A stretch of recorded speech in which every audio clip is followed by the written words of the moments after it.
everyone, Liz from Discovery Museum here.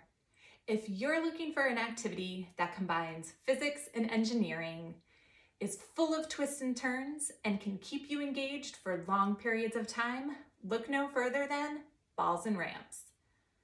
Balls and Ramps is a classic activity at the museum, in classrooms, and in homes for good reasons.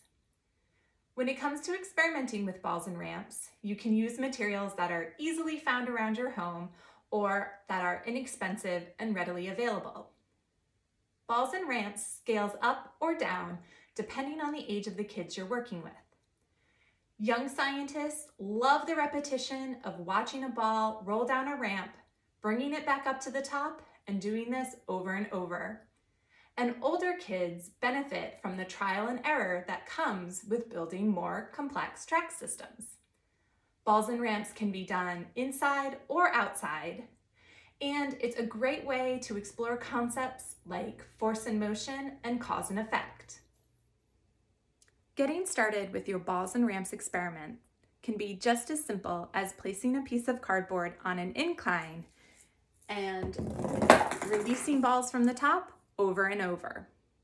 You can try experimenting with balls of different weights and sizes, like tennis balls versus ping pong balls, or you can incorporate other materials that might roll, like pom-poms, plastic Easter eggs, or pet toys, which are a great way to bring a little sound to your exploration.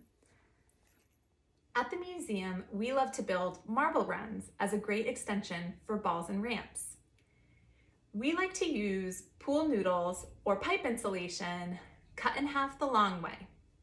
It's a really flexible material, so it's great for building hills and loop-the-loops.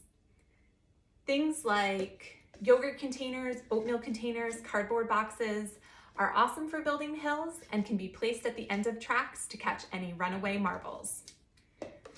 Paper towel tubes or wrapping paper tubes can all become tunnels. Hopefully, these ideas were enough to get the ball rolling on your balls and ramps experiments. So close.